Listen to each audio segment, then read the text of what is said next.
Welcome to Being Human. I'm your host, Richard Atherton. Robin Hanson, Associate Professor of Economics at George Mason University. Welcome. Great to be here. No, thank you. Thank you for joining.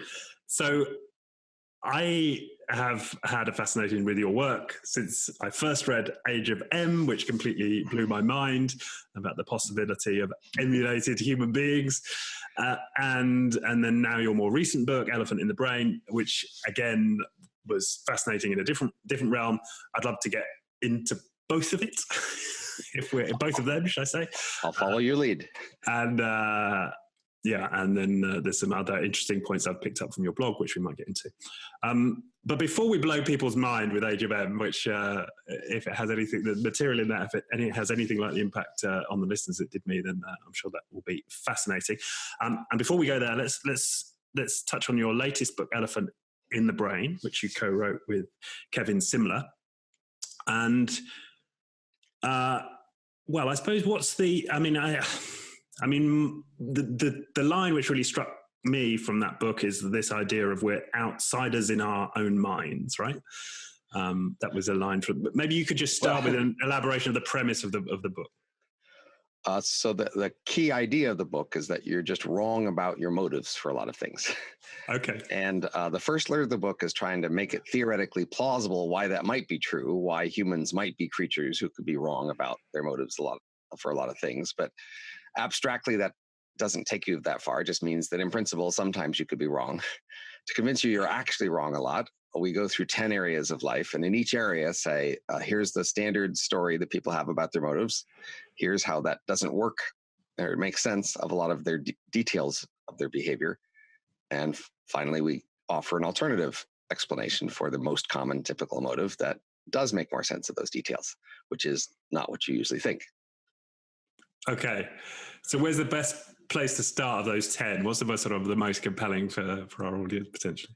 Well, it depends on whether you want something they're the most likely to believe or the least likely to believe.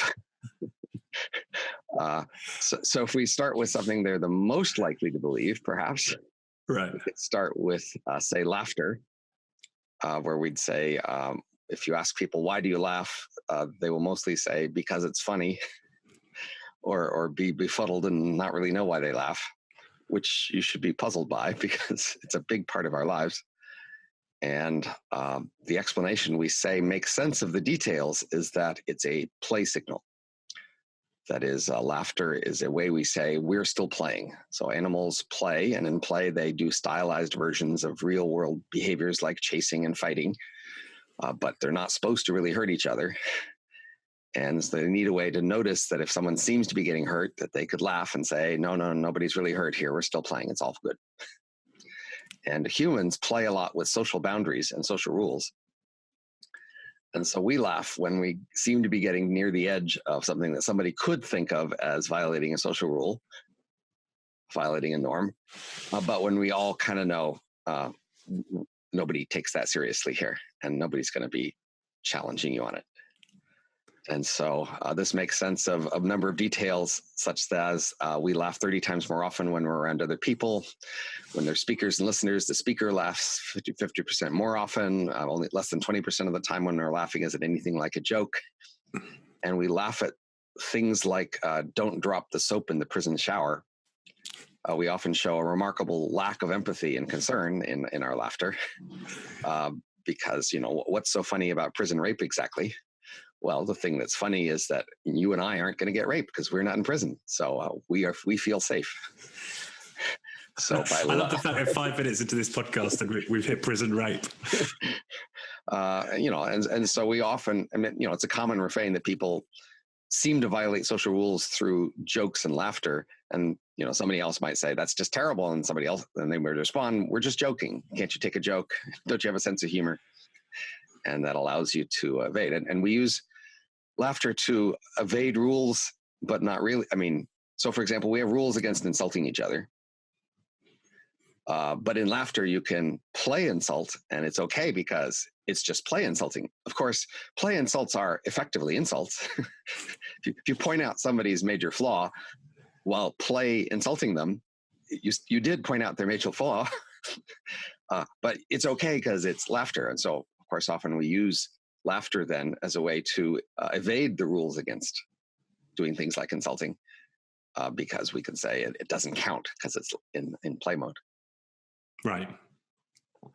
Yeah, because I always understood laughter as being a response to incongruity, right? It's we expect one thing to happen and something else happens. And right. And that's a common explanation, but it doesn't work very much because, of course, there's a great many incongruous things that we don't laugh at. Right. There's a great many things we do laugh at that aren't incongruous. I mean, what's so incongruous about prison rape exactly? Right. Yeah. Well, okay. I mean, it happens. It's real and it's bad. Right. I mean, the main incongruous thing about it is that we're safe. Right. Okay. So I see why you started it, or perhaps why you started. So this is maybe slightly easier for people to accept. Okay, we laugh for different reasons than we might expect. And mainly because they often just don't have a theory of why they laugh. But that should be puzzling to you. I mean, it's an important phenomenon. Well, why don't you even know why you're doing it? But for many or other things, we do have theories that are wrong, and then you'll be a bit more resistant to rejecting those theories, depending. Yes, exactly. And in fact, well, that's where you talk about ugly motives and pretty motives, right? Right. Although we think the most fundamental things is norm evasion, or norm violation evasion. That is, so the key theoretical idea is that our conscious minds are mainly press secretaries. They're not the president or king of the mind. They don't make the decisions. They make up excuses for why the decisions were acceptable. And so the main job is to watch out for ways people could accuse us of violating norms. And many of those norms are expressed in terms of motives, like it's okay if I hit you accidentally, not okay if I hit you on purpose. And so we're constantly trying to set up a story about what we were doing and what our motives were so that we can stay safe from accusations that we violated norms. So that's the most fundamental, drive that we have there, is to avoid these norm violations. But of course, most of the motives that would get us into trouble would be low, ugly motives. And the prettier motives tend to be much harder to violate a norm with them. Right. And because humans have theory of mind, we can appreciate that other people have an intrinsic motivation that because that's true of human beings, we have an incentive to somehow hide what's really motivating us. That's the idea. Right. Or just create this press secretary whose job is to put on a good face, and then it doesn't need to hide anything because it doesn't really know. Right. Okay. Right. We trick ourselves into it, so we're not consciously hiding anything. I mean, so the president actually doesn't work very hard to hide things from the press secretary. It's his press secretary. Right. It just doesn't tell them. Okay. And then they don't know. And then their job is to make up a good explanation, and they do. Right. Okay. Now, sometimes maybe the press secretary needs to look away from some things or not pay too much attention to some details if they were tempted to. But the president tells the press secretary, say this or present this. Well, they don't even need to say that. They just, they don't actually have to do much of that. The press secretary just sees the behavior and says, what would be a good explanation here? Okay.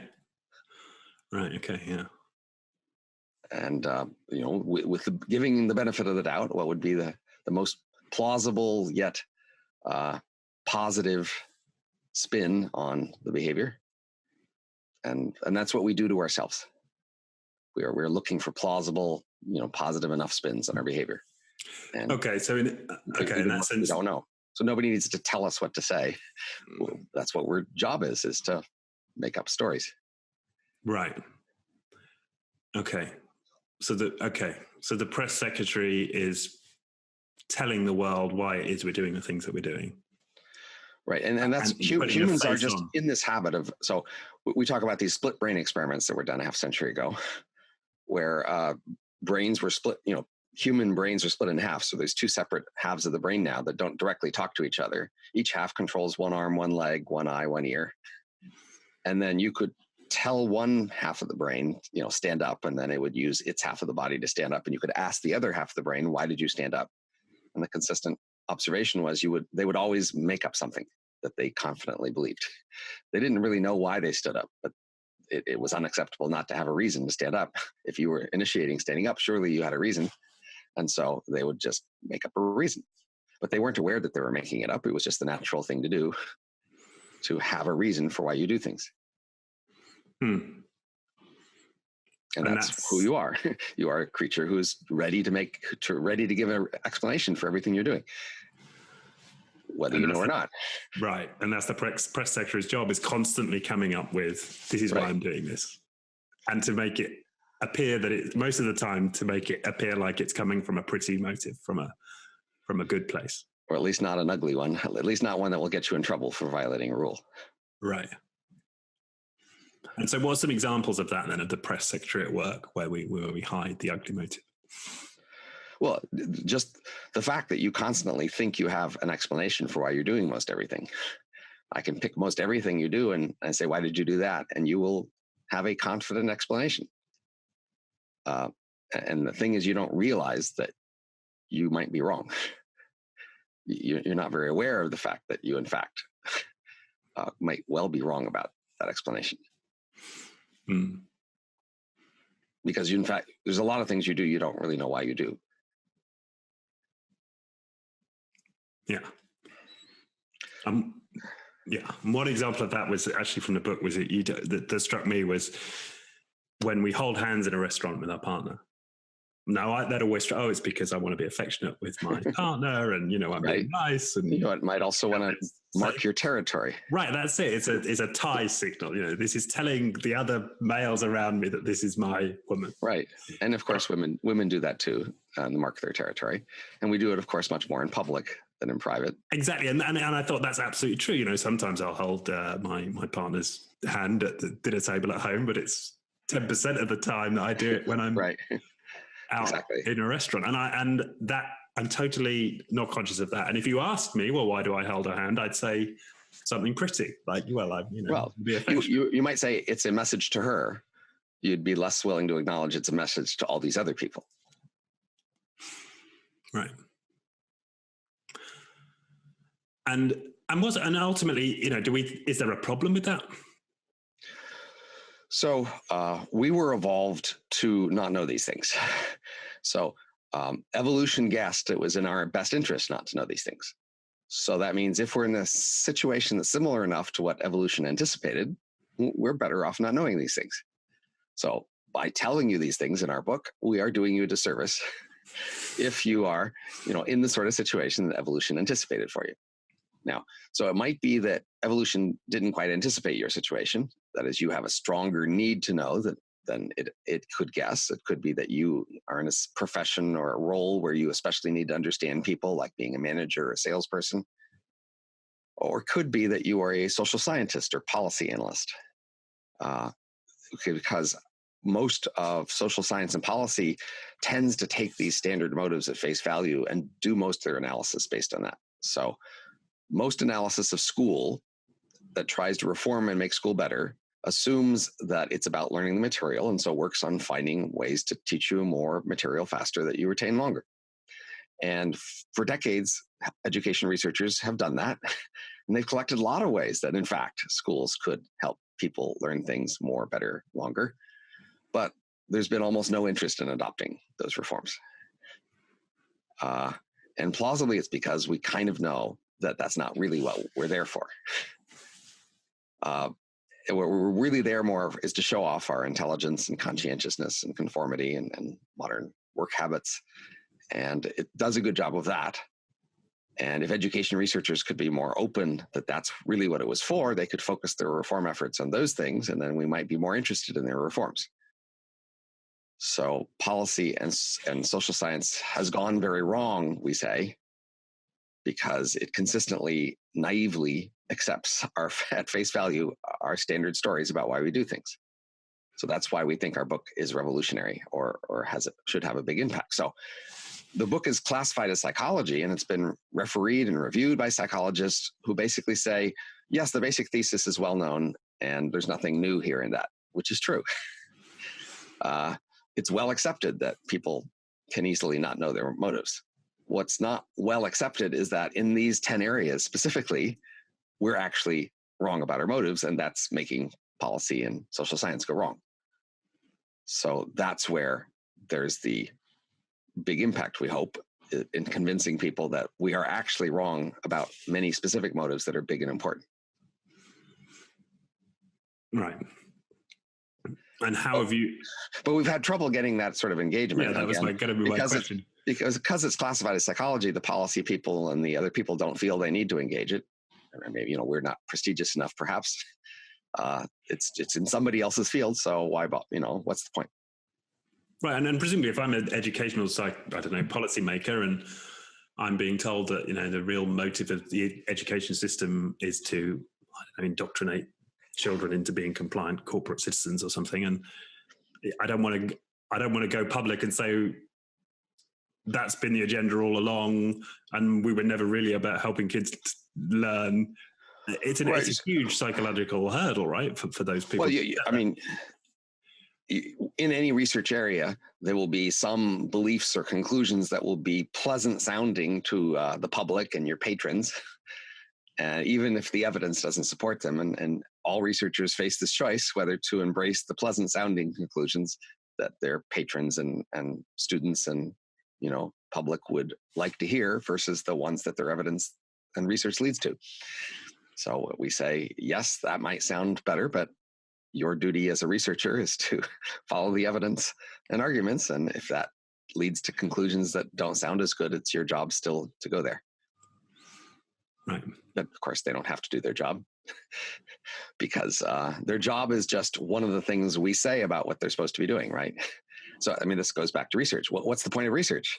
Well, there's a thing we say. Research is supposedly about advancing the state of the art and understanding of the world, for practical and aesthetic application. But of course, that might not really be why research is there. The real motives of researchers could be to create and accumulate prestige. The real motives of other people associated with researchers might be to associate with that prestige. And it might not be about research project progress at all. And you're open about that in the book, right? Your own yes, ugly motives. We try to be, yes. And so that's interesting. What have you uncovered about yourself that you didn't like as a result of the book? So I actually don't think it's that good an idea to focus on this book as a self-help book. Right. Okay. And I think it's very hard. So we all have a limited budget of honesty. We're not actually capable of very much of it. So you should ask where to spend this limited budget. And our recommendation is that you focus on the average behavior of people in the world and come to understand how most people are. And then as a last step, assume that you're like that. You're just like everybody else. Now, you might be different from everybody else, and you could go some distance into trying to probe that and figuring that out, but you will spend your honesty budget quickly there. So first spend it on getting clear on the average behavior of everybody, and then good luck trying to be more honest about yourself.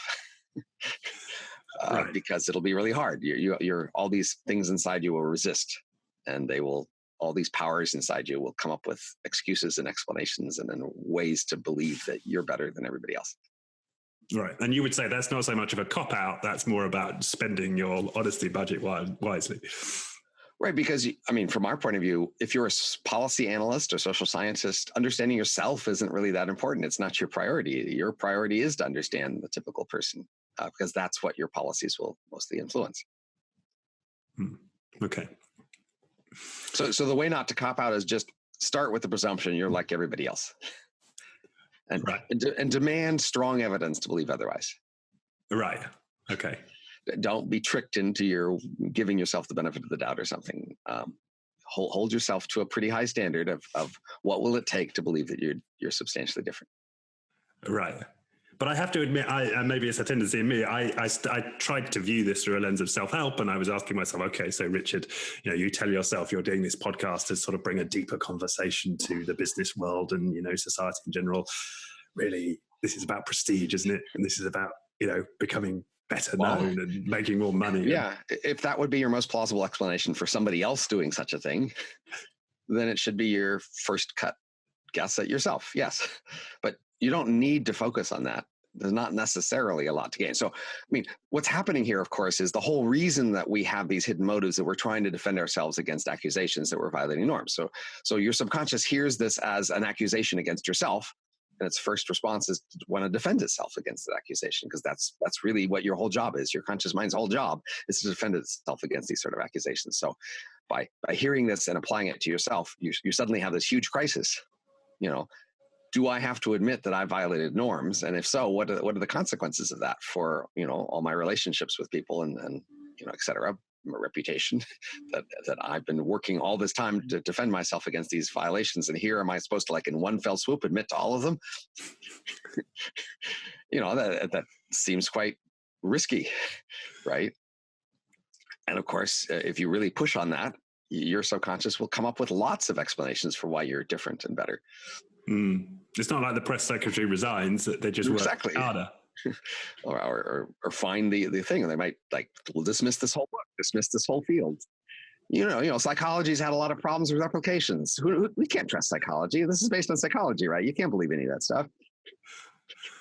And who are these two people, right? Are they psychologists? No, one's an economist, one's a software engineer. Just forget it. And if it was serious, it wouldn't be written in a serious journal. I mean, what's this popular book stuff? Come on. I mean, it's so easy, really. So don't push too hard, because you might throw the whole thing out, I suppose. Yeah. Well, you pick your battles again that you can win, of course. That's the usual. Your subconscious will beat you if you fight it head on. Right. Okay. You can't win that one. Right. Well, I suppose, where do I go with that? I can sort of understand that, where, to the extent to which there are sort of, the mind is structurally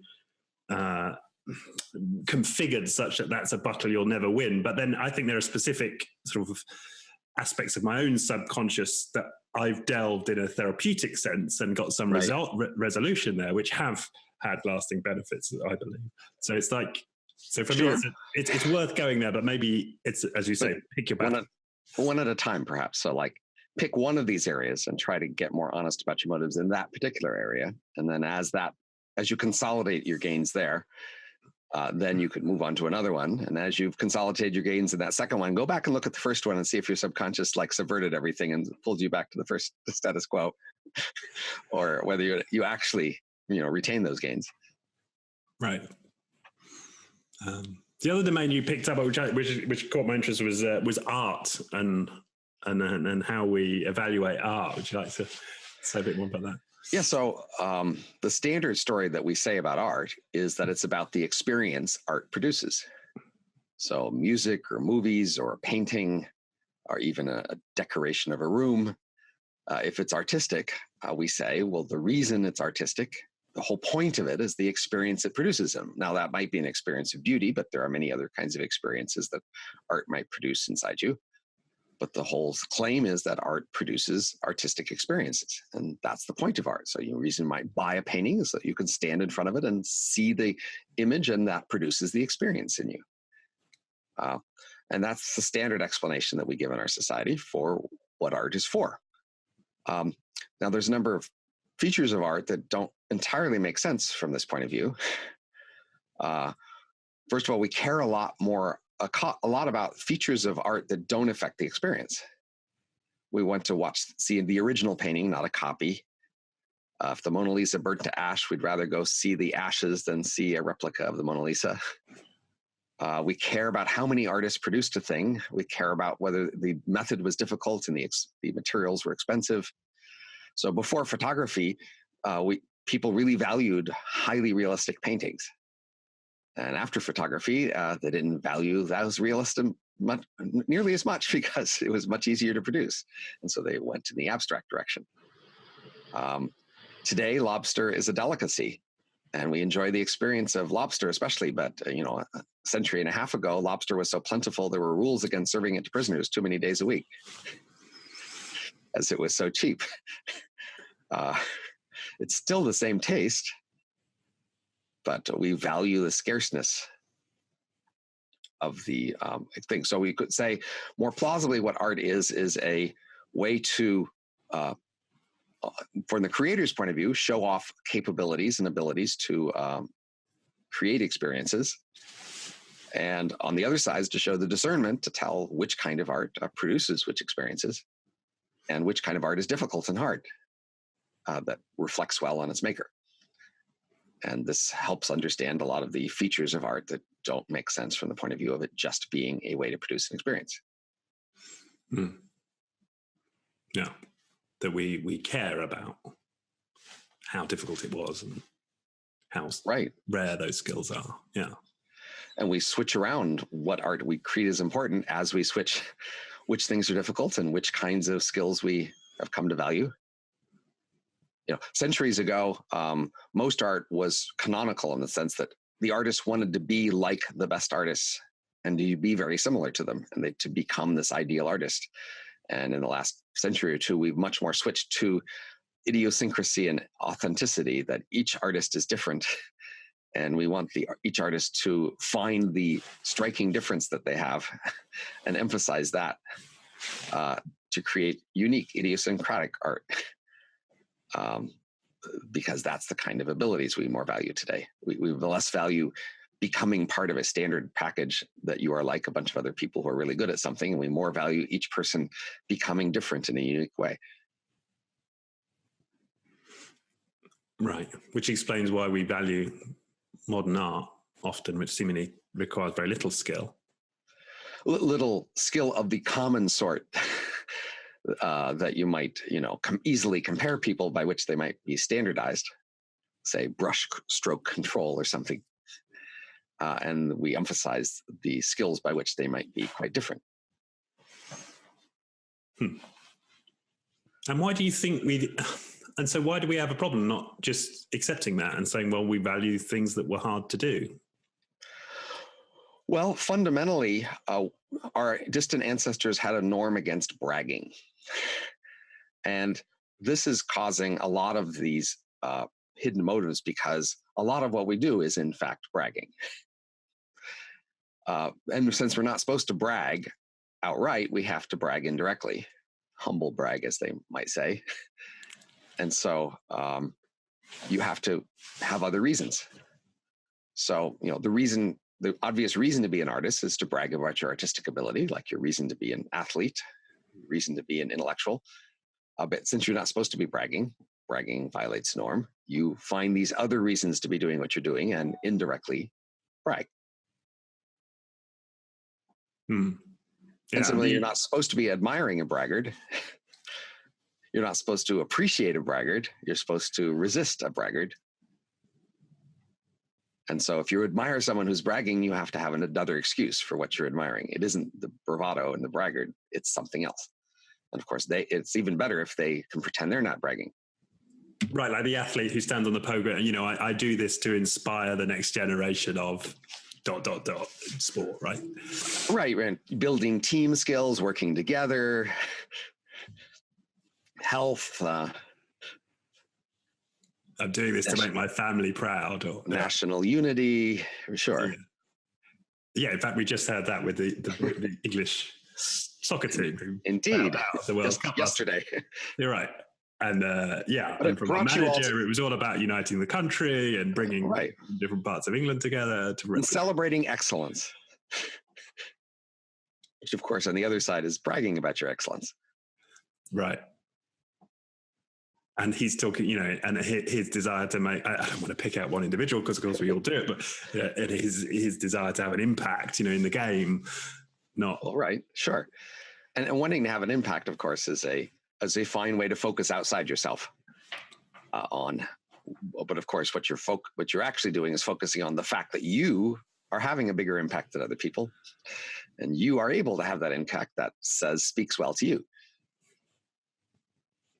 And what's our aversion to braggarts? Why don't we like braggarts?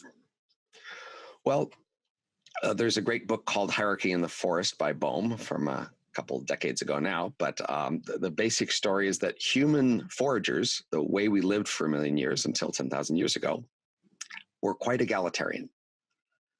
And that was quite different than, say, chimpanzees and other primate groups. In chimpanzees, they form dominance hierarchies. There's a dominant coalition and it beats up on the rest and it grabs the best food and mates and protection from predators. And humans instead tried to create an egalitarian norm of everybody against anybody who would stand above us. And so for human foragers, they have a strong norm that nobody brags. Well, nobody dominates in particular. Nobody says, I'm stronger than the rest of you, so the rest of you have to do what I say now. You're definitely supposed to resist that. That's the tyrant that we're all supposed to hate. And so dominance is terrible. Nobody's supposed to hit people or threaten to hit people or threaten to use their strength. Prestige is okay. We're allowed to admire people and to follow them and to want to learn from them but they can't be trying to gain from that in a direct way.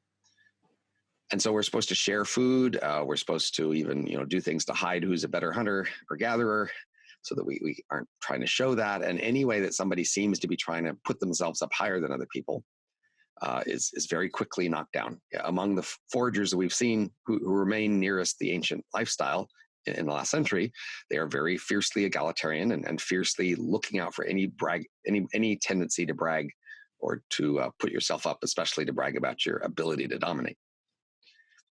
And this is an ancient human tendency. Now, with the introduction of farming, we became less egalitarian, but we still retained a lot of these norms, and they continue on today. But of course, the norms are only weakly enforced, and we tolerate, people actually bragging as long as they don't do it directly. Okay.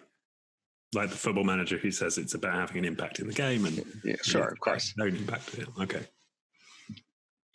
And the same since you're in management and consulting, this is an important issue for managers because we have this norm against dominating. Managers often have to set themselves up as prestigious instead of dominant. Managers are in fact dominant in the sense they can give you orders and you have to do what they say or quit the job, but they try as hard as possible to avoid being that direct. To the extent they can, they will make recommendations about how you do things and make suggestions.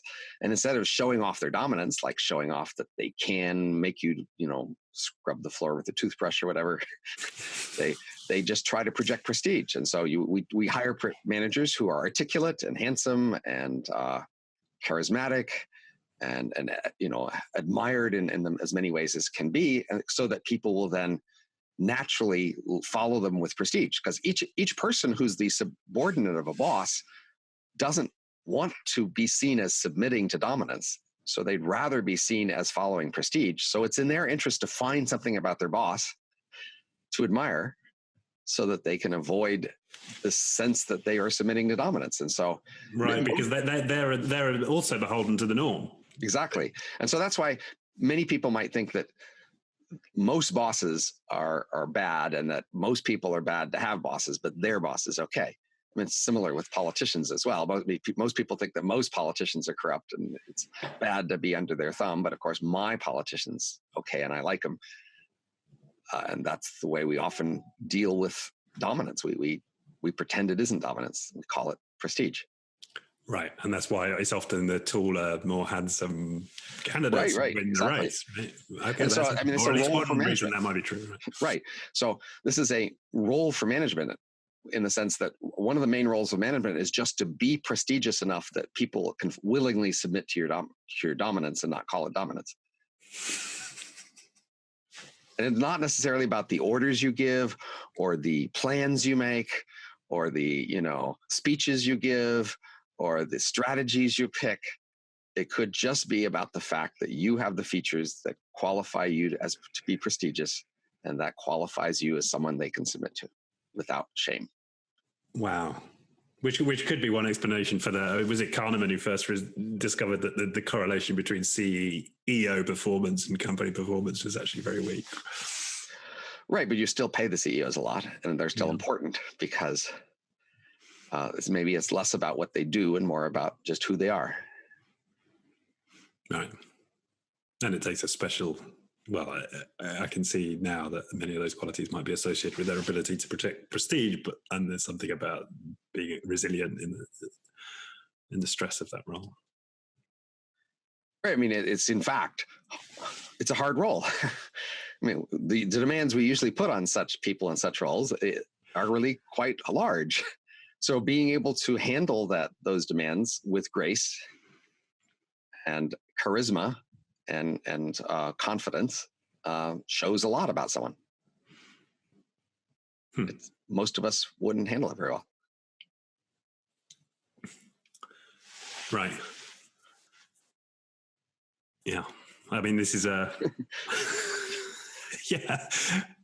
I suppose, yes, it's a fascinating idea.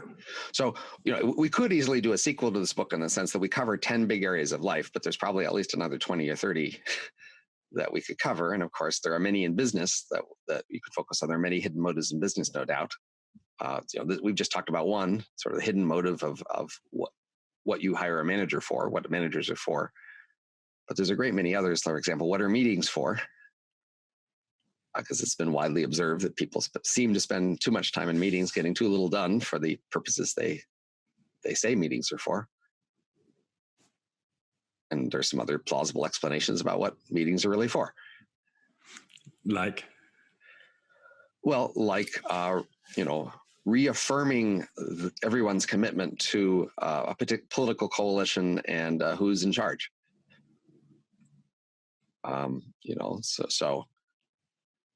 My first cut explanation for most corporate behavior is it's about political coalitions, helping themselves against rival coalitions. And so you need to have people in your coalition perceived to be influential.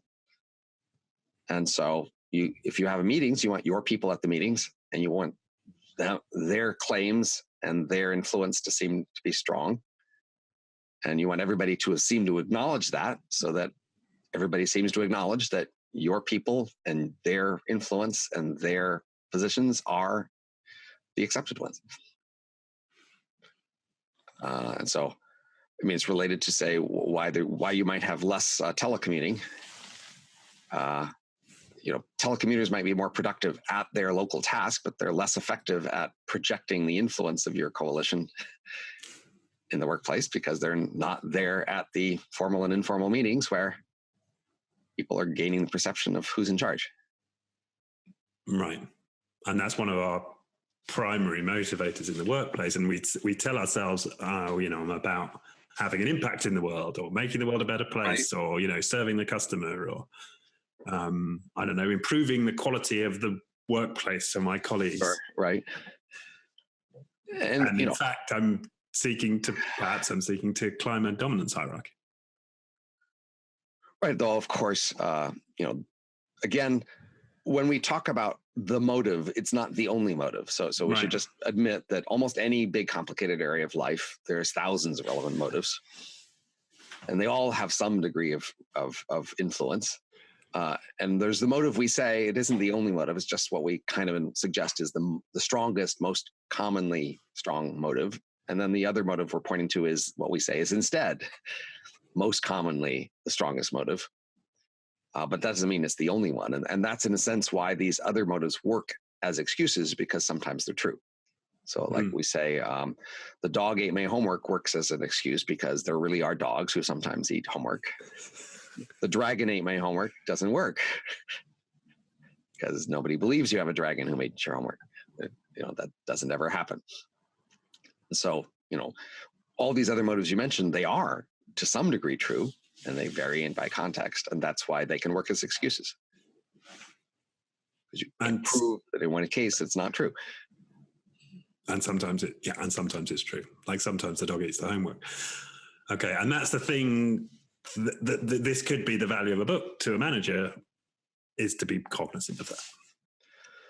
Right. Although, of course, again, evolution built you to be ignorant of these things. So if you become aware of them, now you will face a trade-off that you might find it harder to sincerely, naively believe what evolution made you to want to sincerely, naively believe. On the other hand, you might find it more easy to analyze and understand your role and the people around you and how they relate to you and to customers and suppliers and investors and everybody else. So now you can start to think about, well, what are their actual motives? You don't, of course, want to tell them their actual motives to their face, but it might help you to deal with them. Right. And this very much echoes another thinker. There's a guy called Ralph Stacey. I don't know if you've come across him, and he's written a lot on complexity and how we apply it in the workplace, and talks a lot about how a lot of our interactions are dominated by the games the games that we're playing with each other. Sure. And we try to understand these interactions through the lens of some sort of strategic business analysis. But the reality is we've got these games happening between human beings. And he talks about the fact that a lot of his work hasn't really been adopted by the business schools. And what I'm hearing here is, a potential indication as to why that's true is because as a class, as a management class, probably we don't want to accept that these motivations are actually driving a lot of what happens in the workplace. Students might not be that eager to openly acknowledge these motivations, and therefore schools might not want to. So again, if schools are less about teaching you useful things and more about just projecting an image, you might wonder, well, do you want to hire politically savvy managers? Or do you want to hire people who are well connected and well thought of? It depends on, you want them to be savvy enough to be your subordinate, perhaps not savvy enough to challenge you. So there's a book called Power by this Stanford professor, Pfeiffer, I guess, which is also interestingly, forward about these power games that people play in firms. And I presume, many schools are reluctant to teach that openly and directly. I've noticed that children don't like very cynical theories of human behavior, and neither do their parents want them to learn it. And that it takes them getting older before they and their parents and other people are more okay with them learning and expressing more cynical theories. So like college freshmen are quite uninterested. College seniors get more interested. Graduate students are more interested. I think basically we prefer idealism in the young relative to the old. It's more okay if a 50-year-old is cynical about many things. It's not okay for a 12-year-old. And people respond to those demands by making sure schools teach relatively idealistic accounts to the young, and then are willing to teach more cynical accounts to the old. A room full of 50-year-old, people at an MBA sort of refresher program are allowed to be pretty cynical in their accounts in that discussion, in the way that a room full of college freshmen are not, or even a set of MBA students is more in the middle. And why do you think that is? Why is that true? I think it's because we choose associates based on their idealism, and there's more choice going on younger. So you can relate it to sort of the ideal strategy for relationships, say romantic relationships. You might say, once you're in a relationship, then the strategic stance you want to have is, if you don't treat me right, I'm leaving. But before you form a relationship, the stance you want to give is, if I were to form a relationship, I'd be very reluctant to leave. Because that means, well, you could demand a lot and I'd put up with it, because I'm the sort of person who finds it hard to leave. Once I'm in a relationship, I want to suggest I have a low cost of leaving. I could easily leave. I'm quite willing to do it. But before I form a relationship, I want to project the image that I have a high cost of leaving. So that makes me valuable as someone to gain as a relationship.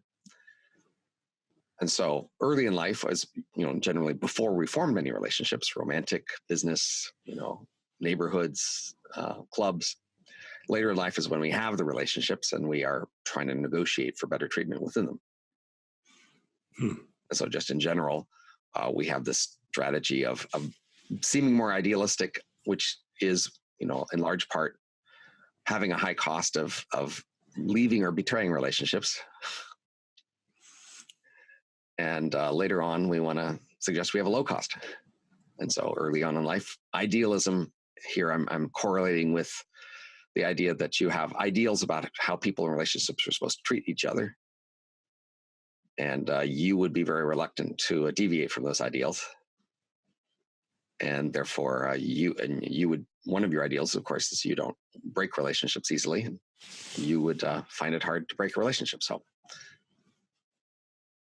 again, these are our strategic incentives at the different stages of before and during a relationship. Right.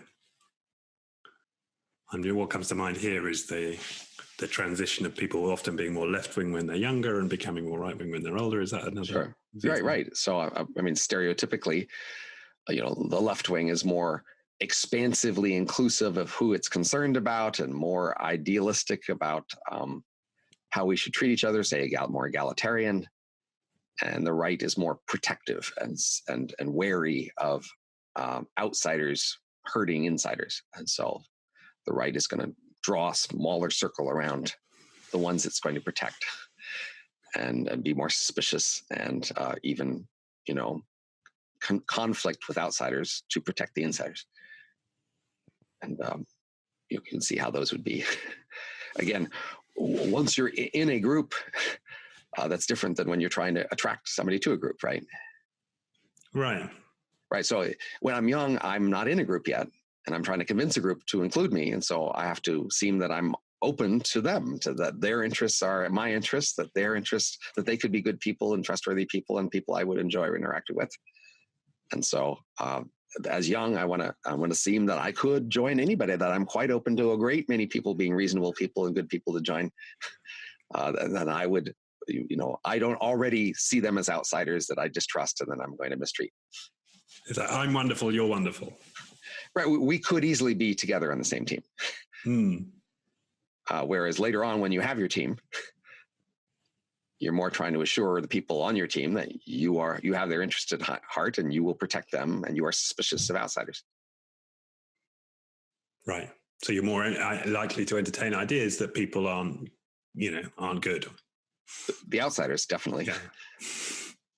But to do that, you need to be able to adopt a sort of a universal cynicism in a sense, right? It's difficult to hold that people outside could be bad and there are not people inside who could be bad. Right, but although you'll often pair that with just a strong sense of commitment, that on the inside you have committed to them and they've committed to you, and you have a sense that you will treat each other well because of that commitment. Right. But you also suspect that outsiders are committed to other people, not you, and they will treat you badly because of their commitment to other people. Okay, I see that. Right. Okay. And has there anything? I know you. This shouldn't be read as a self-help book, but I can't help going there. Is there anything else that sort of popped to you in terms of an insight of how you run your life or your interactions as a result of this study? Well, again, I'm really not that different in most ways, so it still works fine to just understand the typical person and then assume that I'm like them. Honestly, I mean, I am different in some ways, and then it's more puzzling because I have less data about myself. So most of this is looking at the overall data of human behavior and using that to make judgments about overall motives. And I just have a lot more data on overall behavior than I do about my idiosyncratic deviations. Okay. So you're not using it, I don't know, in your negotiations, in your academic career or anything? Because the reason I've got people in my head, I've got people listening to the podcast. Okay, so how do we apply this in life, Richard? Come on. Well, I mean, understanding the people around you and the world around you is quite valuable in life. But, it also means you need to be more forgiving and understanding. If you see somebody else around you who seems to be a braggart or seems to be selfish or seems to be, doing things for personal gain or their coalition, you might be tempted to be indignant and complain loudly of their lack of following ideals. And when you realize that you probably do a lot of that too, you will be a bit more understanding. I could see that. So maybe this guy doesn't have quite as good a press secretary. Right. I mean, so another thing is that, many of these things in life where we show off, you can just relax a bit about the fundamentals. So we have a chapter on education where we say it's not so much about learning the material. So now you can realize that if you didn't learn so much material or your kids aren't learning so much material, that's not as much of a problem as you thought, because it's not really about learning the material. We also have a chapter on medicine where we say it's not so much about health. So if you're thinking, what if I have a condition? Have I checked it out? Could doctors help about it? You might realize that they don't help that much. So you're not missing out on that much. Right. I probably can't let that go a little bit. So we probably need to unpack that a bit. So doctors don't help that much. Come on. Well, so the usual story we say about why we go to the doctor or hospital is that we can get sick and they can help us get well. And that story just doesn't make sense of a bunch of details. The most prominent of which is the people who get more medicine are not on average healthier. At least not much healthier within our precision of measurement. This is true not only in geographic variations, places where people spend more medicine are not healthier, but we've seen randomized experiments where some people were given more medicine because their price was lower and they chose to get more medicine, and those people were not healthier. In addition, we have a lot of other puzzles about medicine that don't fit with the standards theory. We are really quite personally uninterested in private information about the quality of medicine and treatments and doctors and hospitals. We show almost no interest in acquiring such information or listening to it when it's given to us. We spend more in medicine, all else equal, and other people around us spend more. And then we tend to want medicine that's expensive and full of complicated technologies, especially involve pain and sacrifice. There's a great piece in the book where you give the verbatim description of the treatment of one of the English kings, right? And the horrific treatments they received because of one. And there's a bunch of other things that complicated treatment. A bunch of other things correlate with health much more strongly that we show very little interest in. Air quality, living in rural areas, exercise, nutrition, sleep. These things have much, or even being religious and having more friends and social status, these things show much stronger correlations with health than does medicine. And there's very little interest in pushing on those policy levers to get people to be healthier. And why is that? So why do we spend so freely on medical Well, health? medicine, we'd say, is a way to show that we care and to let others show they care for us. So it's like a child scrapes their knee and you kiss the boo-boo and say, "Aw," and they feel better. But there's nothing medical going on other than the usual letting somebody show you care. We would make an analogy to Valentine's chocolates. On Valentine's, you're supposed to give someone you love chocolates, and you don't choose how many chocolates to give based on how hungry they are. You choose it based on needing to spend enough to show you care enough, to show that you care more than somebody who doesn't care as much about you as you do. When you choose quality of chocolates, it's not very important any private information you have about that quality. What's important is the commonly perceived quality of the chocolate. So on neither end of the relationship will the private information about quality matter. And if you don't have someone to give you chocolates for Valentine's, you might well buy yourself a box and leave it on the desk at work. Because you want to be seen as someone who's cared for. You want to be seen as someone who gets as much care as anybody else does. Right. Okay. And we go, so, okay. And back to the doctor point, we go to the doctor because we want to feel like somebody loves us and we want to give somebody the opportunity to show that they love us. Right. It's like buying comfort food when you're traveling or something. Just like Mama used to make. So maybe you got comfort by Mama making you food and her showing you care. She cared by the kind of food she made, and later on you like to have that same kind of food, even if it's not from her, because it reminds you of being cared for. Okay, so especially for kids who've been in and out of hospitals for whatever reason, there's kids in there. Maybe that's the association as well, or doctors. Right. Okay.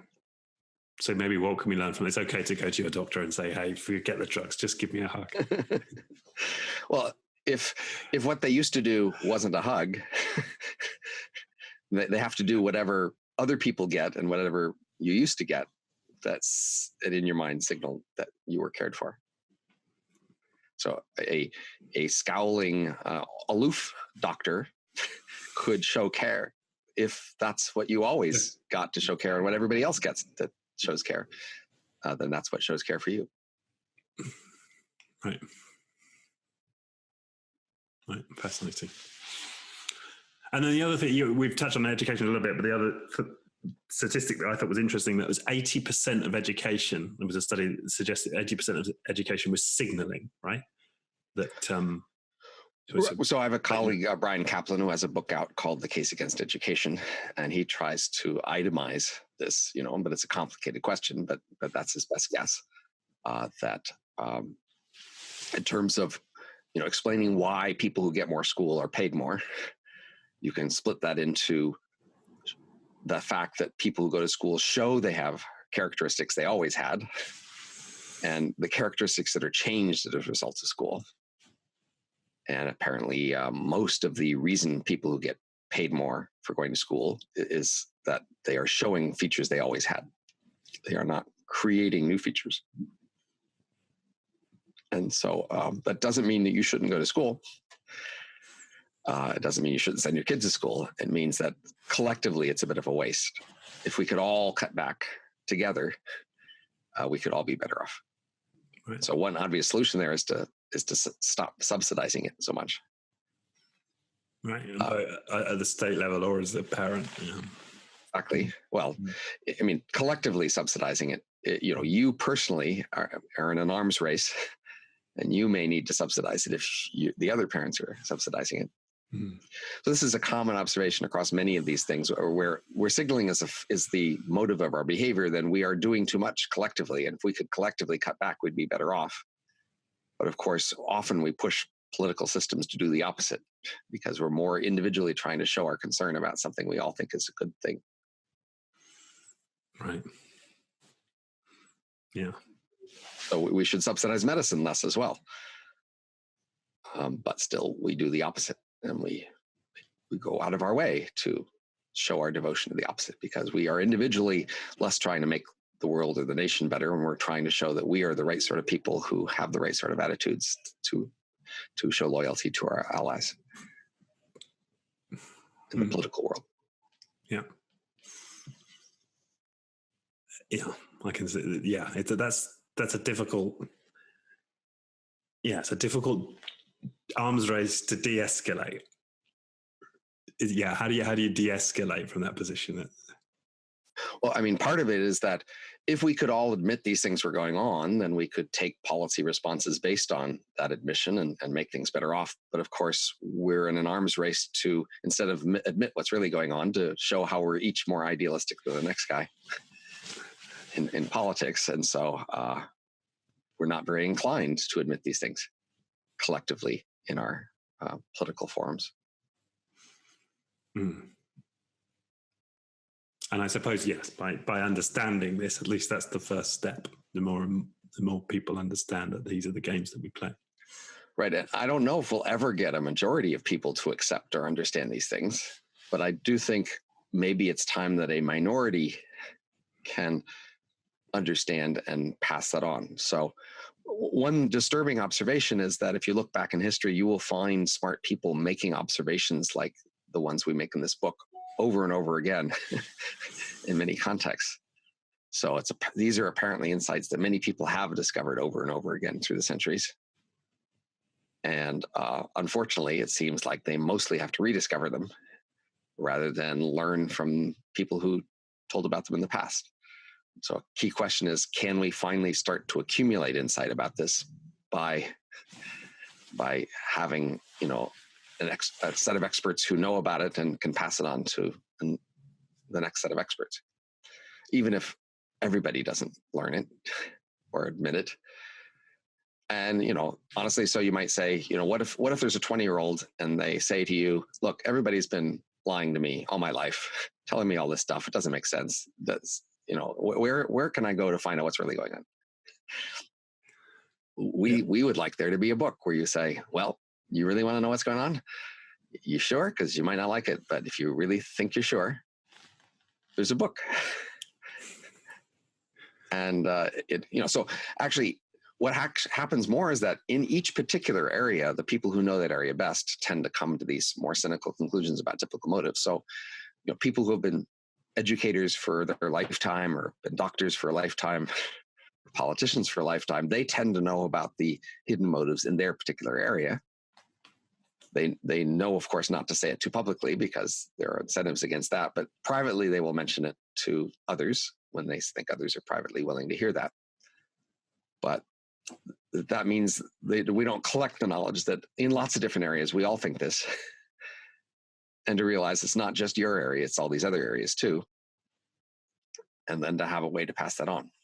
And, it's not guaranteed we will succeed in finding a way to pass that on this time, but that to me is the big win. Not just for us to realize it for ourselves and to tell a few people, but to find a way that a group of us can tell it to each other and then build on that and accumulate. That's to me the essence of intellectuals, actually learning about things and having some influence and value, is that we create a community that can build on these insights and can develop it. Right. I can see that. What comes to mind there is a sort of book of confessions. So you get like the ex-vice chancellor of Harvard saying, yeah, it's just a proxy for IQ and conscientiousness, and it's right. It's a dumb certificate people pay for because it helps them play the game. But right, and you see spatterings of this, but then the official organs and views don't reflect that. Right, naturally. Right, but there has been change over the centuries in some things. So, in the past, most people were pretty superstitious, and most official bodies supported that superstition. They said, well, sure, of course, there's reasons to be superstitious. There really are spirits, and there really are gods, and they really do punish people. And many people, of course, through the centuries came to suspect that superstition didn't mean anything, and there really wasn't anything to it. But their view didn't become the official view that people passed on. And now the anti-superstition view is more the official view. Right. Because in some sense, it just looks smarter. Right. And so in that sense that, the cynical views have that potential win is when the idealistic views look really stupid and naive, then that factor will be more important than trying to seem like you'd be a good partner. Well, it's almost using the same dynamic against itself. So it becomes, you look good if you accept that most of us are motivated by looking good. Or something right. And so that does happen in many spheres where, and that's the sort of thing that could help this get a wider purchase. Right. Yeah, I can see that. Fascinating. Okay. Well, are you up for round two on your other work? I'm available for the next 50 minutes here. Okay. So let's talk about your other book, The Age of M,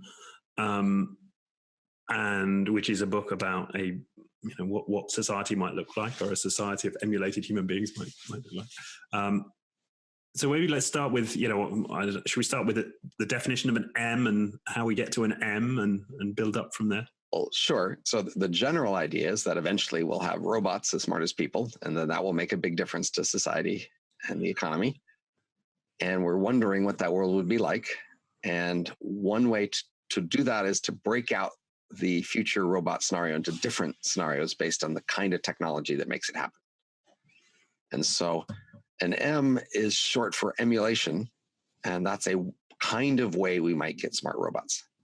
Now, it's a way that we haven't been paying as much attention to lately. If you've been reading a lot about robots and AI, pretty much everything you've been reading about is via a different path. And that's the path where we write software and we write statistical algorithms and things that create, programs and pieces that are smarter that we then put together to make systems that are smarter. And we've been doing that for 70 years, and we'll continue to do that for a while. And that path could be the path that first achieves, widespread robots as smart as people. But it's not the only path that could do it. And my book, Age of M, is actually focused on a different path that's similarly plausible, but it's based on the idea of making an emulation of particular humans and in particular of their brains. So the software that it takes to be smart is already in human brains. And so the idea is, instead of trying to write other software that mimics the behavior at the general level of human brains, that is, can do similar things in the abstract, we actually try to copy the software that's in human brains directly and specifically. So it's like porting software. Today, if you have a machine running software that you like, and you want software like that running on a different machine, you could just stare at what it does and try to guess how it works and write new software, or you can port the software.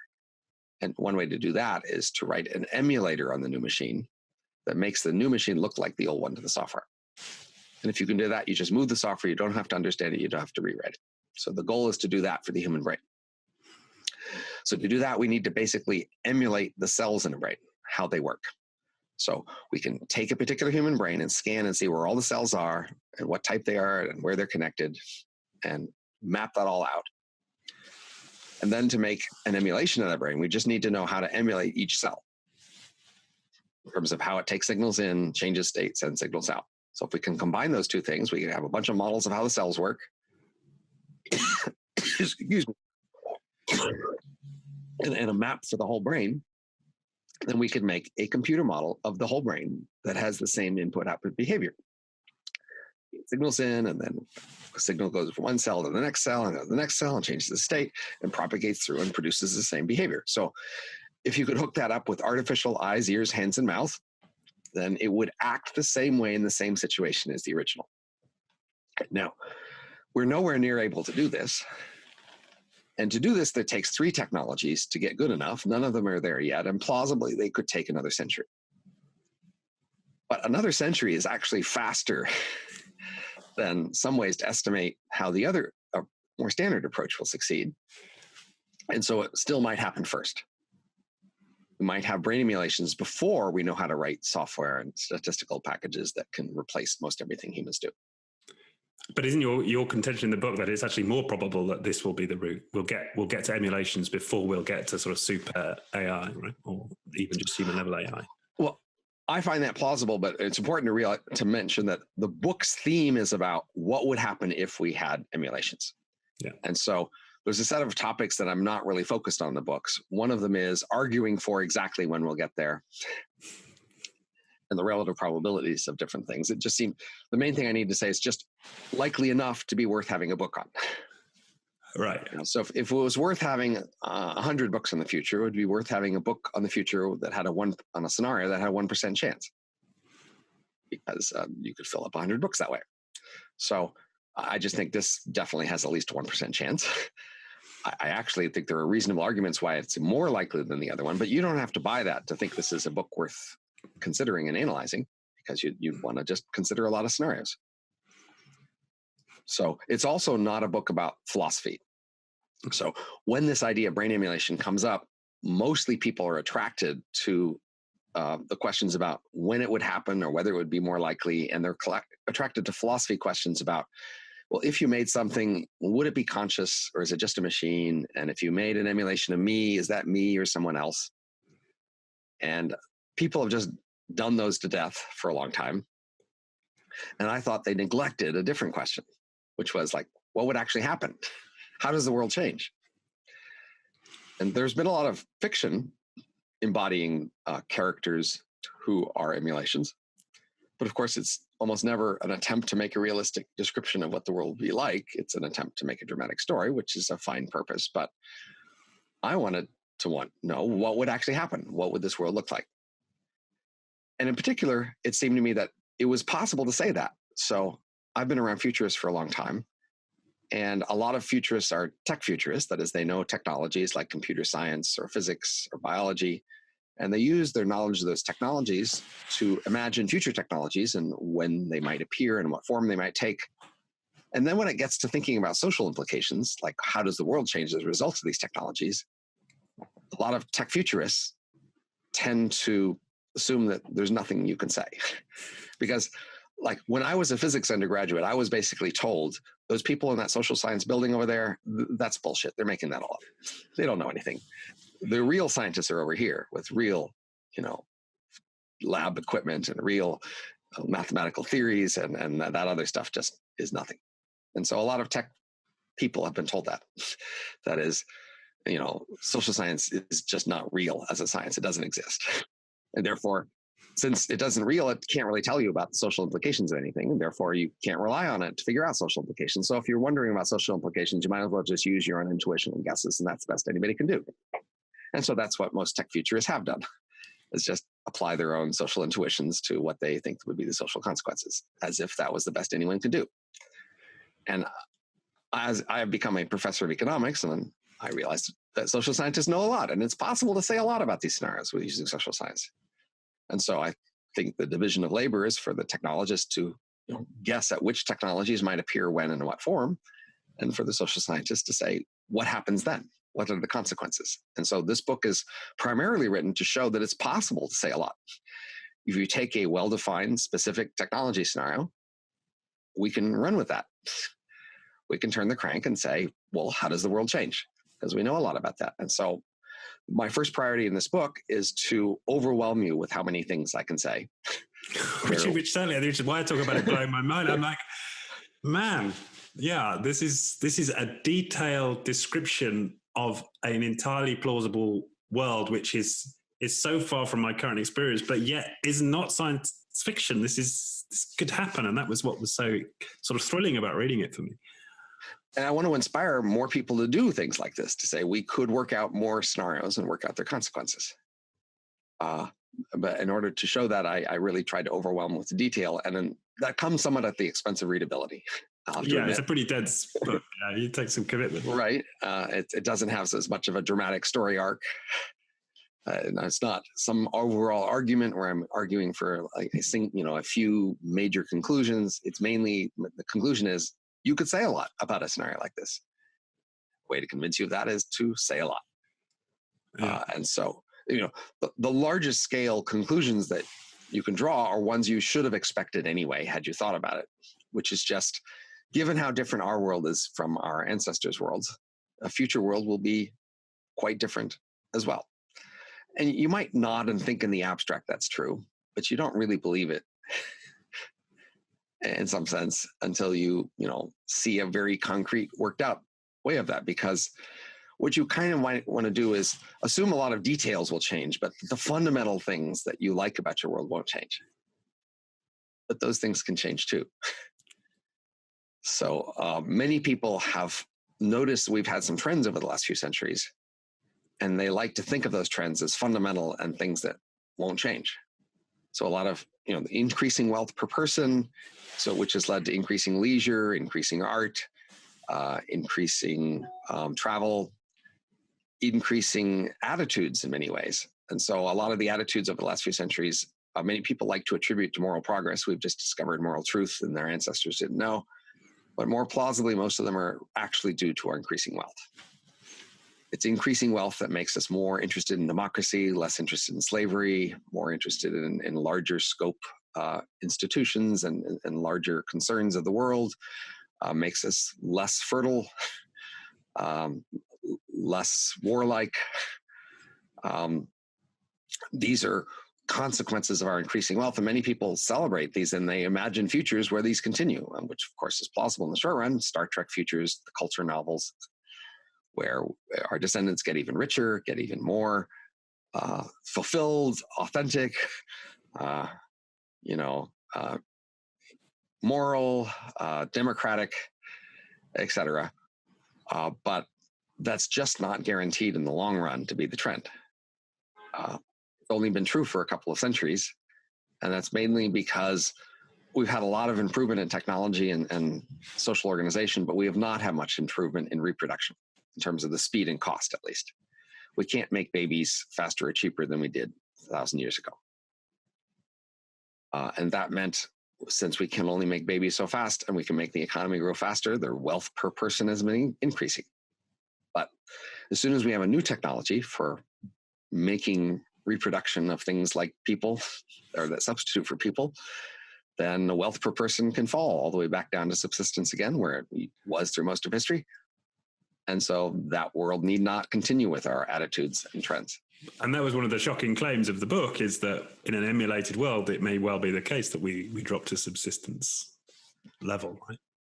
Right, but if you understood why we are above subsistence now, you realize it's not a robust thing that you should expect to happen forever. And because in an emulated world, our ability to replicate humans is very cheap. And fast. And fast. So today, an ordinary factory can make as much as that as the value of that factory in a few months. So if we could grow everything in our economy in factories, the whole economy could be doubling every few months. But instead, we take 15 years to double the economy, which is a remarkable fast rate compared to our ancestors, but still much slower than what factories can do. So why is the economy growing so much slower than what factories can make? Well, because people are an important part of the economy, and you can't make people that fast.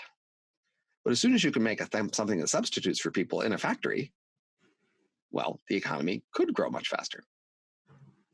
But as soon as you can make things that substitute for people in factories, now you could make them even faster than the economy can grow.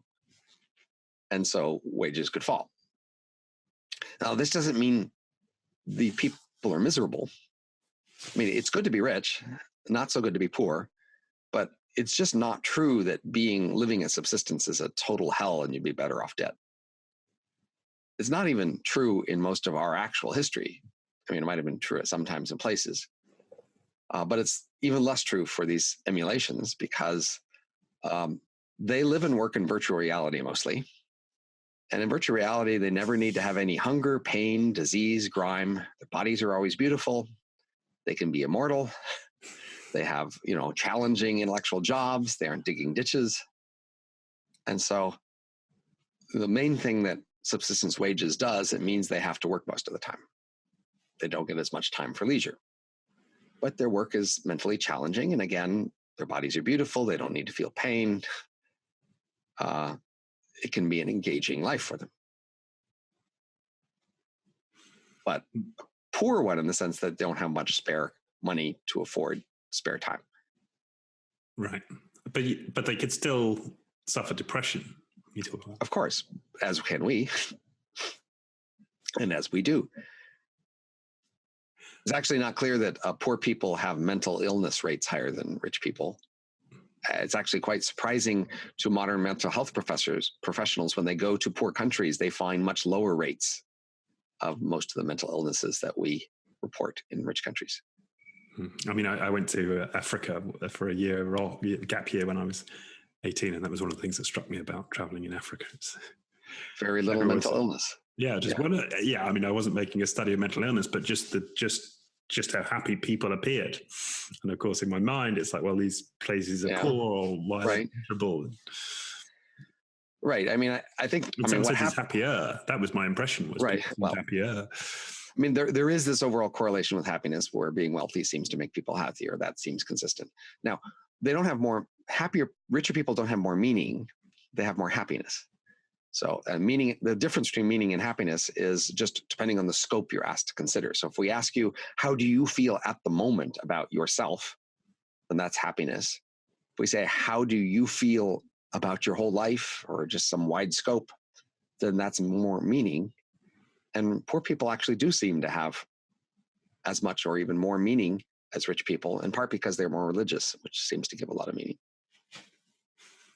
I think what's going on is that people feel they should show concern for the poor. That is, and they want to show empathy for the poor, that they are rich, but they do care for the poor. And one way to show is to sympathize with their complaints if they have them. And so they end up going to an extreme of saying their complaints are so good that their lives must be horrible. And it must be worth, better off being dead than poor. Which, as you say, is not at all plausible given if you actually hang around real poor people, and especially in a society full of poor people. You can be more gripey as a poor person when you're the lone poor person around lots of rich people, because now in addition to being materially deprived, you are status deprived. You look worse than other people, and you feel the pain of having lower status. But of course, in a poor nation, they're mostly comparing themselves to each other. So most of them don't feel especially poor in terms of status. And back to the emulated work. So let's say emulated Richard exists. So I'm making less. And of course, it's unlikely that emulated Richard does exist, at least in the first instance, because we're taking billionaires. So unless I make a couple of billion in the next few years. Well, it's not actually billionaires. I mean, the very first might be billionaires, but soon it will be the most productive people. So the emulation world is very competitive in the sense that it can take any one worker and make billions of copies of them And so each profession is dominated by the few most productive workers in that profession. And so if you're the best software engineer or the best lawyer, then there's just lots of copies of you. You don't have to be a billionaire. Billionaires will pay to, hire you because you're the best. But now the problem is that if you see it that way, most emulations are now copies of the few hundred most productive humans. And the other 7 billion humans don't really have a place. At least they don't have a place to get paid for what they do. Okay. So let's say I'm the most productive management consultant, let's say. And now I'm Richard, emulated Richard, and there's 1,000 of me. And that's what you talk about, right? Clans of cloned individuals. So I'm not making as much. I'm working really hard. What else is true of my emulated life? Well, for one thing, you have all these other copies of yourself to interact with as a new unit of social organization. So today, you join units such as families and firms and cities. And within these units, you have to cooperate and coordinate and worry about how much you can trust other people in these units. We tend to trust our families the most because they seem to have our interests most at heart. But we still have a lot of conflict within families. If you had an identical twin, you might think of your identical twin as even more like you and feel even more tied to them and willing to trust them. Well, M's who come from the same human are even more like each other than identical twins are. And they can have millions of them. So they have this new unit they can use for trusted interactions. They can get insurance this way. They can get reputation this way. They can use it as a unit of law and politics and finance. And so they basically feel that an organization that's big has their back and can trust it because they have this set of all the copies of the same person. There's still some conflict within these groups, but it's much less than we experience in most of our existing organizations. That's one thing to say. Another is that these emulations have actually a finite career length. So they're emulated. Computers can last forever. They can replace the hardware if it wears out, but their software will degrade with time. So human minds start out with fluid intelligence when we're young and move to crystallized intelligence when we're old. And crystallized intelligence knows more, but doesn't learn things as well. Because of this, eventually each M will have to retire and be replaced by a younger version of itself. But through this process, each M has a much better vision of their future because they can see older versions of themselves all around and see what their lives are like. So M's are much less likely to be blinded by a marriage that doesn't work. Older versions of themselves married somebody else who is an older version, and if that worked out, then it's more likely to work for them. They have a much better idea what careers to take and where to live and what even hobbies to try because there's older versions of themselves who did all this before. And so that means those lives are more secure in that way too. They can take these. Now, it might be that the entire profession is at risk if they're a lawyer and maybe, automation is threatening the whole profession and then there are risks for them, but there's much less of a risk about whether they are personally suited for some particular kind of profession as it exists. And whether they're suited for a neighborhood or whether they're suited for a spouse, those things are all pretty well known. Okay. Another big thing about M's is that they can run at different speeds. And this means that they tend to run much faster than human speed. And so even though their world is growing much faster than ours, from the typical emulations point of view, their world is changing more slowly. So again, they have a more secure, predictable, understandable world than you do. Because they run them typically 1,000 times human speed. And their economy doubles every subjective century as opposed to every 15 years. So slower change. It also means they can retire cheaply. So today, in order to retire, you need to have nearly as much money and income as you have when you're not retired, if your lifestyle isn't to change too dramatically. But for an emulation, they can just retire at a slower speed. And that means they can retire cheap. It also means most of the retirees are slow and a lot more like humans. And so they share the human vulnerability to the whole stability of the civilization. So The age of M I describe as an entire civilization that, from the point of view of the typical emulation, lasts for thousands of years. But from the point of view of the typical human, lasts a year or two. And that means humans should be quite concerned about what happens next and what happens over thousands of years of a civilization. Wars and revolutions would be quite threatening if they happen very often. If a revolution that happens every 100 years, from the point of view of a emulation, happens every month from the point of view of the humans, and they're quite at risk of that. But they share that risk with the retirees. So the retirees are slow, and so the retirees have this collective interest in promoting stability so that they can have a stable retirement. And the humans care about what's happening in M world. Well, because they are at risk to it. Yeah, so quickly humans all have to retire. They really can't make money working. But if they own any investments in the M world, their investments grow as fast as the M world does. So where M world doubles every month, their investments double every month. Right. So they're very quickly being the rich capitalists, enjoying the wealth of the M world. But of course, that makes them at risk to instability in the M world. The rich capitalists have always been at risk to instability in the societies they sit in. Right. So this M world is a wealth generating machine for real humans. Right. We put our most capable humans in there. We have them creating an economy, and we extract the wealth from that emulated economy back into human economy. Under stability. But under instability, it could come out and bite you. In the same way that aristocrats in the past, they had their estates and lived comfortably on them. And if wealth was generated elsewhere, it came back to them. But there was always the risk that the place where the wealth was generated would turn around to bite them.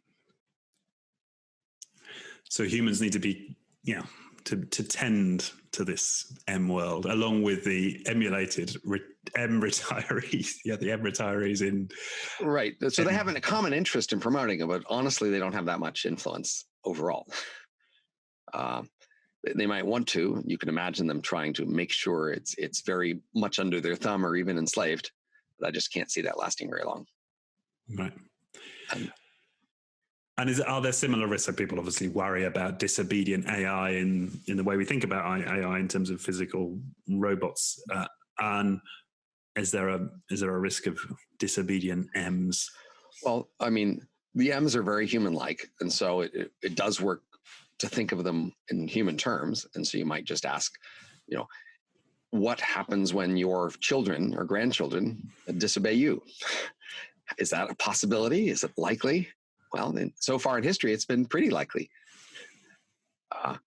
Our descendant generations have quite often disagreed with us. And when the time is ripe, they are able to have their way instead of our way. And so the M's sit in that sort of position. They would quickly become the children who grew up to be richer and stronger than their parents and grandparents. And if they have different preferences, they win. That's just the default thing to presume. Now, if you think that's terrible, you could work really hard to figure out how to keep them under control. But just know, so far, we haven't succeeded much at that. And you talk about N's sharing institutions with humans, right? Yeah. Yes, of course. So today it's worth noting that we have retirees around, and we could kill them and take their stuff. But we don't. Well, in fact, there are some human societies that do kill their elderly, right? Right, there have been.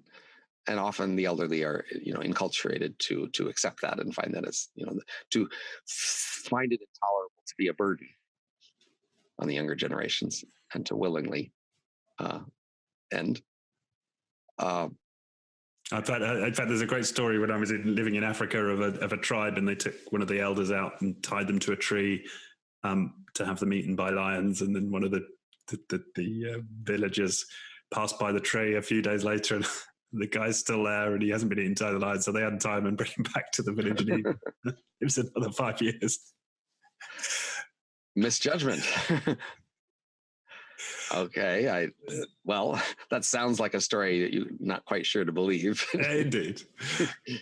But it's a good story. All right, so we haven't killed our elderly, and one of the reasons we could think of that is that they share institutions with the rest of us. It would be really quite disruptive to organize an effort to kill the elderly and take their stuff, because they are part of our institutions of finance and law and governance. And within those institutions, they have rights and powers. And we'd have to change those institutions substantially to take away those rights and powers. And that would be disruptive, because now if that became possible, a bunch of other people wonder who's next. You can kill the elderly and take their stuff. How come you can't take the left-handers and take their stuff, right? I mean, where does this stop? And so that would just be very disruptive and threatening. And it's probably simpler and safer for us just to leave the institutions alone and let the elderly spend their retirement income. It's not too big. And that's probably true for the M's as well. If the M's are embedded in institutions they share with humans, then it would be safer probably for them to leave those institutions alone. The more that humans and M's have separate institutions, of course, the less of a risk there is of that. So nations have been willing to invade other nations because they don't share the institutions of the other nations. And they don't threaten the institutions within their own nations by invading and attacking another nation, at least unless they have a lot of detailed, intertwined financial connections and other institutional connections. And as you may know, in world wars, nations often went out of their way to not mess with firms that had cross-national relationships. Interestingly. Yeah. Yeah.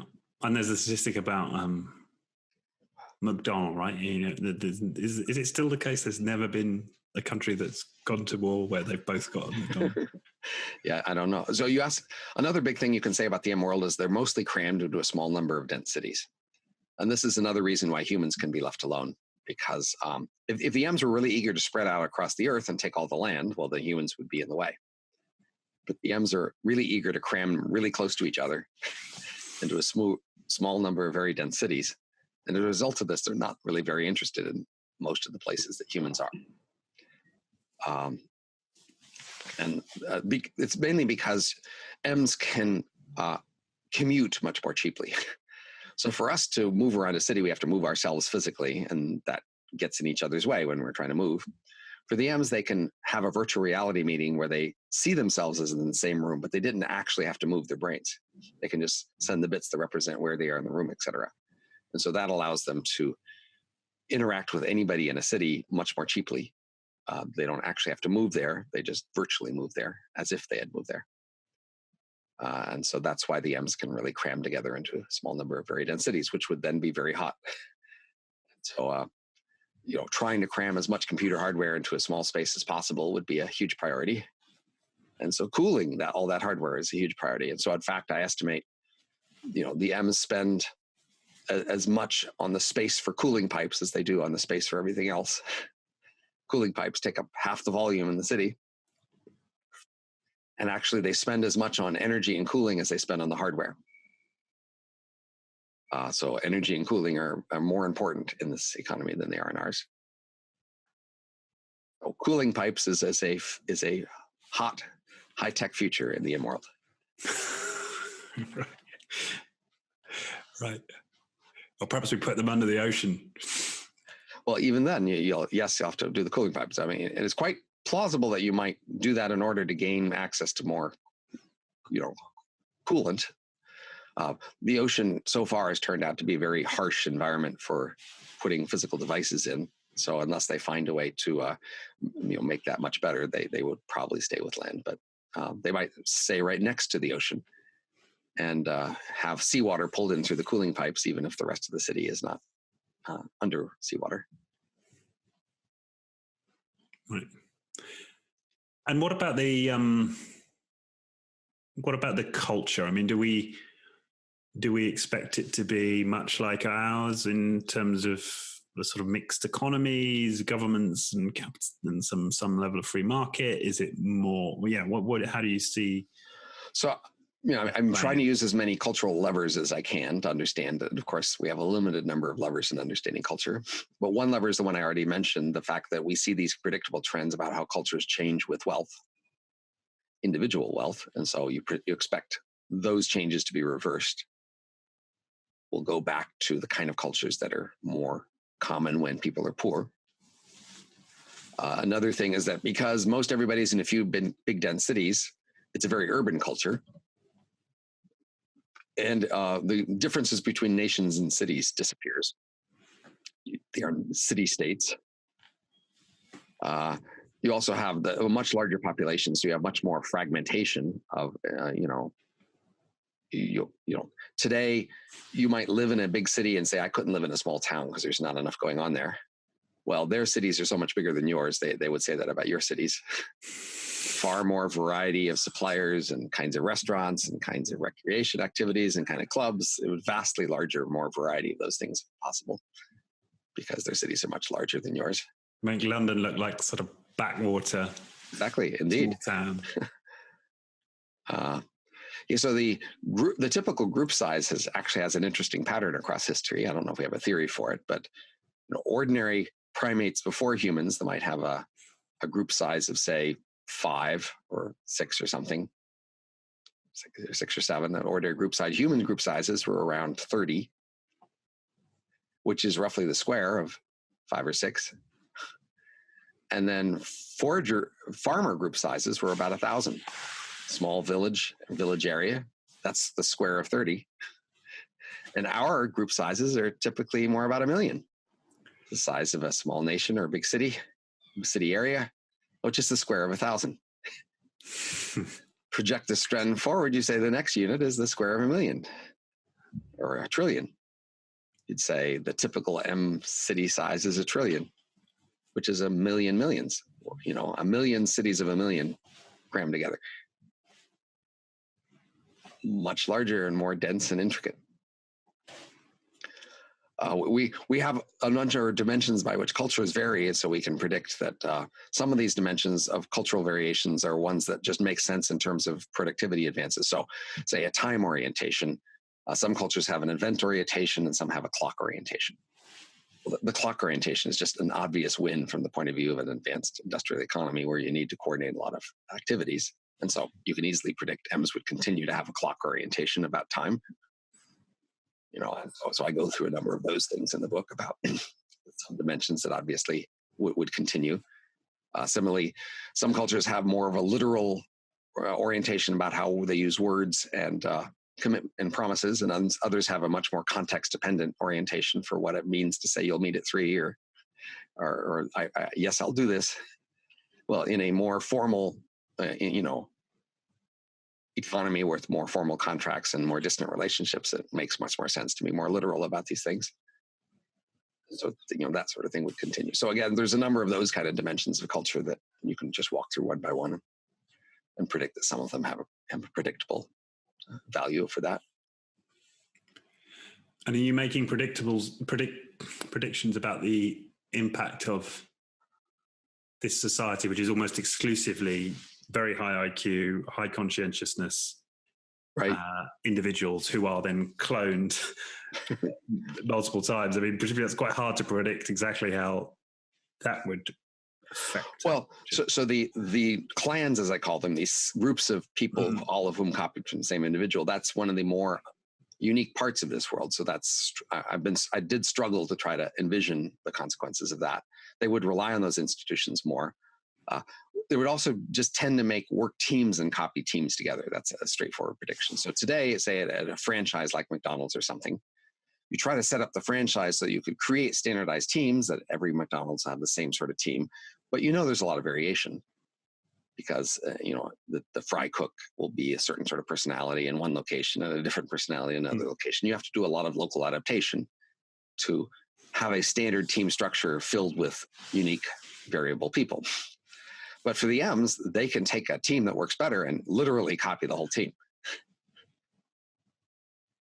So that means work groups that found a way to work together, in fact, they become a unit of reproduction. It's less copying an individual M and more copying a work group that works together. So you find a good team of software engineers who work well together. You create multiple copies of that, and you haven't got to worry about churn necessarily. Although maybe you would, right? I mean, those M's would still get fed up with each other and want to move on. Right, but they might do it in predictable ways. And so, it's more like searching in the space of finding teams that work well together and making lots of copies of those teams. But there's an interesting way in which you don't betray your team as much for them. So today, if you're a software engineer, say you might be hired away by another group of software engineers, and then your old team would lose you. And people are worried about, how much they can rely on their team members and how much they should be individually or self-reliant versus relying on team members who may not be there in the future. But for M's, they never need to leave a team. They can make a copy that goes to the new team, but they never need to abandon their old team. So you can know that if you're on a team, all your teammates will be with you forever. As long as there's a demand for the team, they will all be with you. It's much more reliable that way. Right. Yeah. The other thing sorry, go on. You can just form bonds with your team members and come to rely on them and come to trust them in the sense that they'll always be there, part of your team. Right. The other idea I thought was fascinating was this idea of having a spur. Or a short-term copy. So today, we work during the day and then we need to rest at night to be ready for work the next day. So we only work 1/3 to perhaps at most a half of our total hours. So at the beginning of a workday for them, they can make a copy, and that copy is all ready for work. And then at the end of that workday, they don't have to keep that copy and send it on to the next day. So those spur copies, they have a factor of 2 or 3 in productivity, which is a lot. Now, they have the disadvantage that they don't remember as much or learn from what they did. So if a spur copy learns in their experience during the day, you lose that experience. And if they saw something you didn't see, you might lose that too, unless they report it and tell other people. So there is a cost to using spurs, but still the factor of 2 or 3 in productivity is going to be pretty tempting most of the time. Right. So in fact, most spurs are copies that are working during the day that won't rest that night. But they're okay with it. Just like, we're okay with things that make our productivity high.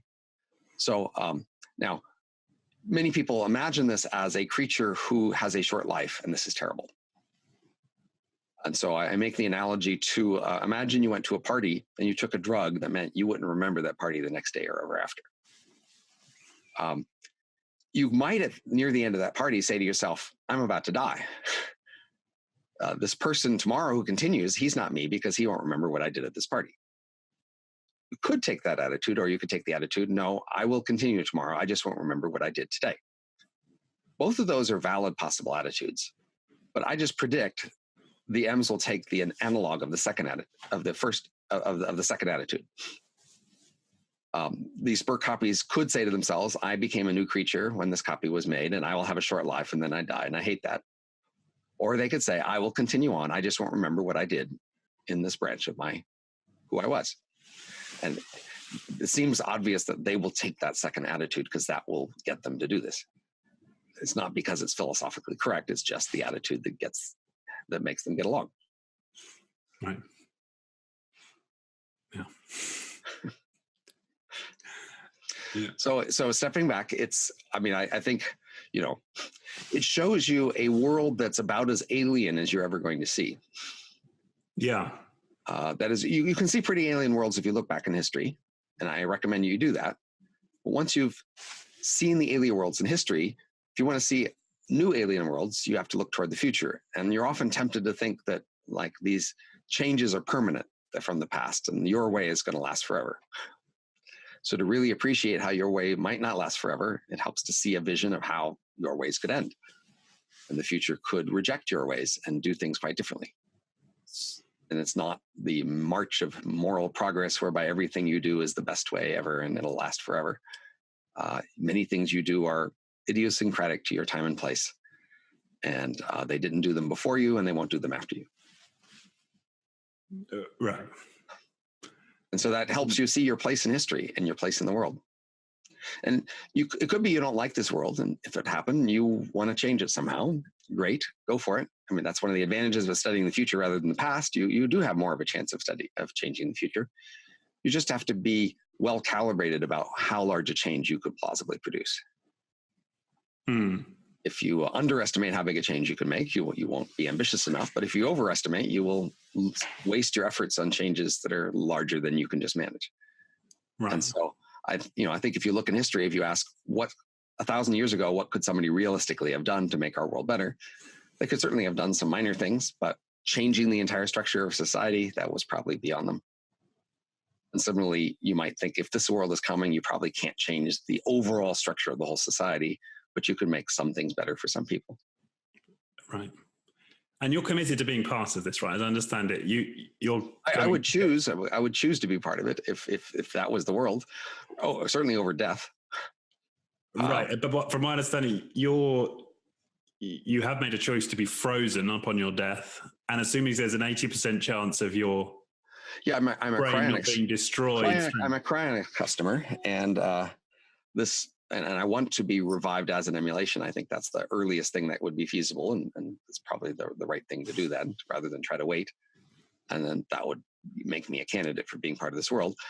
I don't think I have much of a chance of being one of the few hundred most productive ones. Certainly, for the prior odds are low, and in addition, I'd be too old. That is, this M world will put big premium on people who are young and flexible, able to learn this world.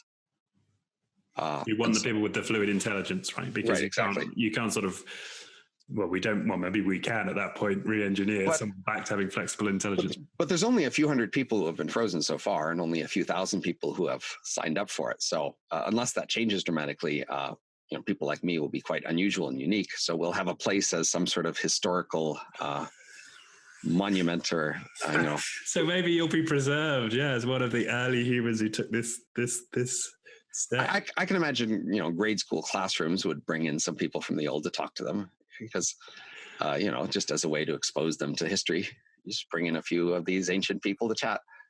Here's Robin. Yeah. Wow. That could be a life. It could be a life, right? An emulated life. That's right. And it could be nice life. Yeah. No, I can see that. Maybe that's the place to end it. Wow.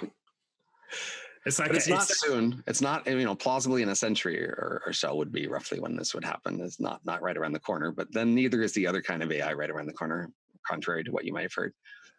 Right. Yeah. Yeah. I mean, but yes. I mean, some people, well, let's not get into that. That's probably another podcast. Yeah, probably is.